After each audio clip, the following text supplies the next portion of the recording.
Hello বন্ধুরা, আমি রিয়া। আজ যে গল্পটা বলতে যাচ্ছি সেটার শুরু হয়েছিল এক বৃষ্টি ভেজা বিকেলে। সেদিন আমার মনটা খুব খারাপ ছিল। কোনো কারণ ছাড়াই মনটা অদ্ভুতভাবে খালি লাগছিল।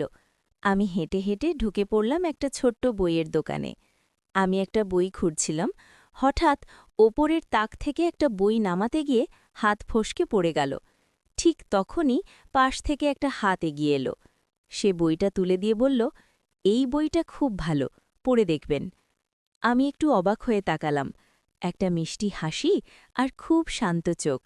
সে দোকানের কর্মচারী ছিল। আমি বইটা কিনতে গেলে সে বলল, আপনি কি গল্পের বই বেশি পড়েন? আমি মাথা নেড়ে বললাম, হ্যাঁ, গল্প পড়তে ভালো লাগে। সে হেসে বলল, তাহলে আপনাকে একটা লিস্ট বানিয়ে দেব। এত সহজভাবে কথা বলছিল যে অচেনা লাগছিল না।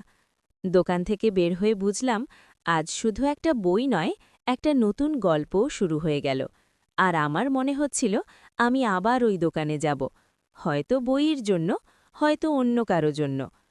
পরের দিন সকাল থেকেই আমার মাথায় একটা চিন্তা ঘুরছিল, গতকালের সেই বইয়ের দোকানটা। আমি নিজেই অবাক হচ্ছিলাম, একটা বই কিনেছি, তবুও আবার যেতে ইচ্ছে করছে কেন? অবশেষে বিকেলে নিজেকেই বললাম, আরেকটা বই তো কেনা যায়।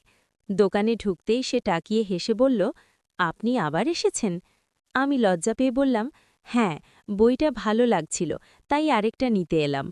সে তাক থেকে কয়েকটা বই নামিয়ে বলল, এইগুলো আপনার ভালো লাগতে পারে। আমি অবাক হয়ে বললাম, এত দ্রুত বুঝে গেলেন? সে হেসে বলল, গল্প ভালোবাসেন যারা, তাদের চোখে বোঝা যায়। সেদিন আমরা একটু বেশি কথা বললাম। সে বলল তার নাম ঋত্বিক, বই পড়তে ভালোবাসে, শান্ত জায়গা পছন্দ করে, আর মানুষের গল্প শুনতে ভালো লাগে। আমি হেসে বললাম, তাহলে তো আপনি ঠিক জায়গায় কাজ করছেন। কথা বলতে বলতে বুঝতেই পারিনি দোকান বন্ধের সময় হয়ে গেছে।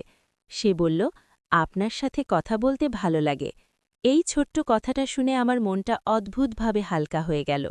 সেদিন বাড়ি ফিরে বুঝলাম, আমার জীবনে একটা নতুন অভ্যাস তৈরি হচ্ছে। বই কেনা নয়, কথা বলা। আর মনে হচ্ছিল এই গল্পটা ধীরে ধীরে সুন্দর হতে চলেছে। এরপর থেকে বইয়ের দোকানটা আমার রোজগার পথের অংশ হয়ে গেল। কখনো বই ফেরত দেওয়ার অজুহাত, কখনো নতুন বই দেখার। কিন্তু আমরা দুজনেই জানতাম, কারণটা শুধু বই নয়। দোকানে ঢুকতেই ঋত্বিক বলতো, আজ কোন গল্প খুঁজছেন? আমি মজা করে বলতাম, ভালো লাগার গল্প। সে হেসে বলতো, তাহলে সঠিক জায়গায় এসেছেন। এই ছোট ছোট কথাগুলোই ধীরে ধীরে বিশেষ হয়ে উঠছিল। একদিন দোকান বন্ধের পর সে বলল, চা খাবেন? সামনে একটা ভালো দোকান আছে। আমি একটু দ্বিধায় পড়ে গেলাম, তবুও মাথা নেড়ে বললাম, চলুন। সেদিন প্রথম আমরা দোকানের বাইরে একসাথে বসে কথা বললাম।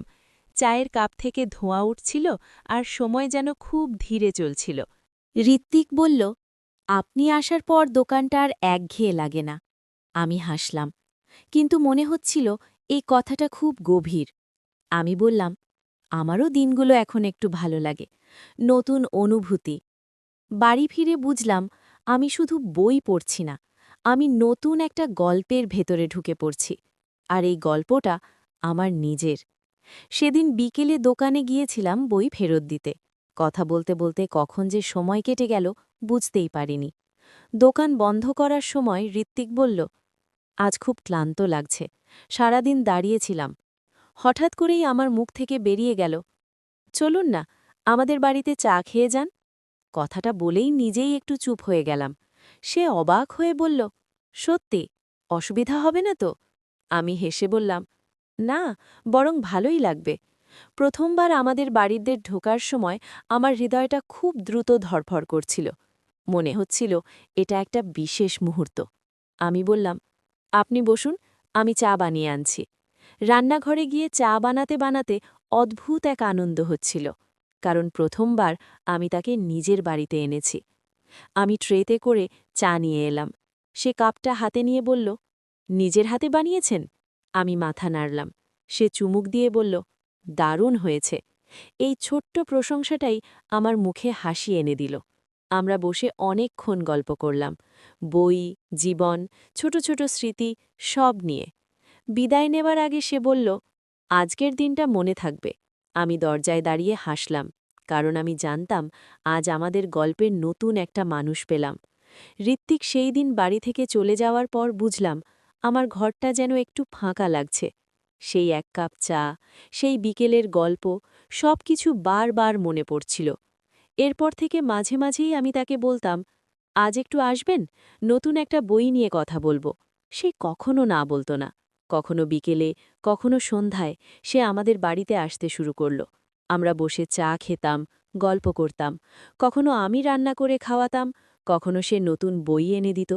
মা একদিন মজা করে বললেন, তোমাদের গল্প শেষ হয় না নাকি? আমরা দুজনেই লজ্জা পেয়ে হেসে ফেললাম। এখন আর তাকে বাড়িতে ডাকতে দ্বিধা লাগত না, কারণ সে যেন বাড়ির মানুষ হয়ে উঠছিল।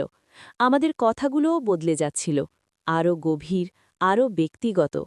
একদিন সে চলে যাওয়ার পর হঠাৎ বুঝলাম এই দেখা না হলে দিনটা অসম্পূর্ণ লাগে।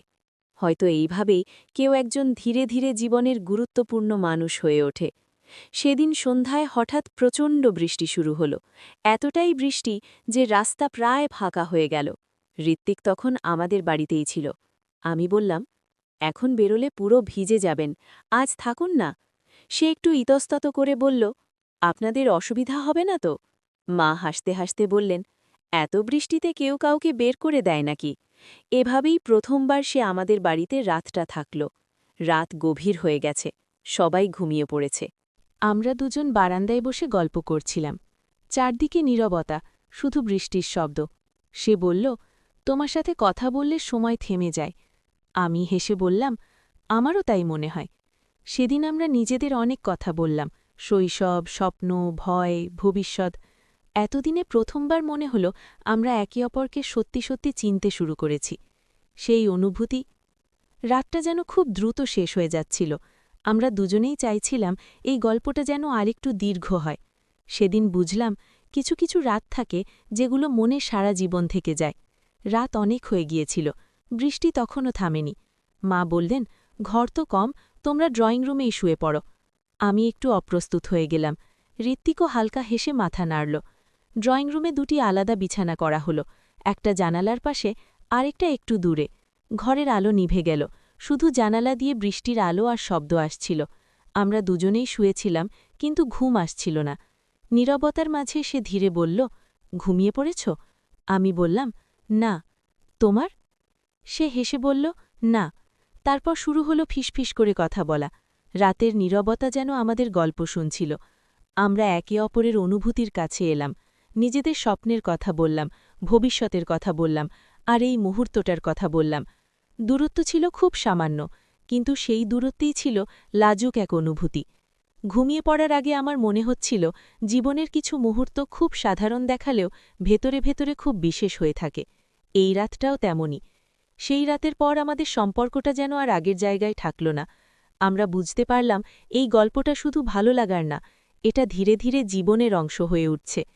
এখন প্রায় প্রতিদিনই সকালে একটা ছোট্ট মেসেজ দিয়ে দিন শুরু হতো। খেয়েছ? আজ দোকানে কেমন ব্যস্ততা? ছোট ছোট খোঁজ নেওয়াগুলোই আমাদের দিনকে আলাদা করে তুলছিল। একদিন বিকেলে সে খুব শান্তভাবে বলল, আমি চাই এই সময়গুলো শুধু গল্প হয়ে না থাকুক। আমি চুপ করে তার দিকে তাকিয়ে রইলাম। সে বলল, আমি চাই আমরা একসাথে জীবনটা গড়ি। আমার চোখে জল চলে এসেছিল, কারণ আমি অনেক দিন ধরে এই কথাটাই শুনতে চাইছিলাম। সেদিন আমরা প্রথমবার ভবিষ্যৎ নিয়ে সত্যি সত্যি ভাবলাম, একসাথে পথ চলার কথা, একসাথে স্বপ্ন দেখার কথা। মনে হচ্ছিল জীবনের নতুন দরজা খুলে গেছে। আমি বুঝলাম ভালোবাসা তখনই পূর্ণ হয় যখন সেটা জীবনের সিদ্ধান্ত হয়ে ওঠে। এইভাবেই আমাদের জীবনে সংসার জীবনের আলো জ্বলে উঠল। সেদিনের পর সবকিছু যেন দ্রুত এগিয়ে যেতে লাগল। আমাদের দুজনের পরিবারও ধীরে ধীরে একে অপরকে চিনতে শুরু করল। প্রথম প্রথম একটু অস্বস্তি ছিল, কিন্তু আমাদের হাসি আর বোঝাপড়া দেখে সবাই বুঝে গেল এই সম্পর্কটা সত্যি। একদিন খুব সাধারণ একটা সকালে আমাদের জীবনের সবচেয়ে বড় সিদ্ধান্তটা নেওয়া হলো। কোনো বড় আয়োজন নয়, শুধু কাছের মানুষদের উপস্থিতিতে আমরা প্রতিশ্রুতি দিলাম একসাথে পথ চলার। সেদিন মনে হচ্ছিল এই গল্পটা যেন অনেক দিন ধরেই লেখা হচ্ছিল। বিয়ের পরের দিন সকালে আমি রান্নাঘরে চা বানাচ্ছিলাম। ঋত্বিক পিছন থেকে এসে বলল, মনে আছে প্রথম দিন তোমার বানানো চা খেয়েছিলাম?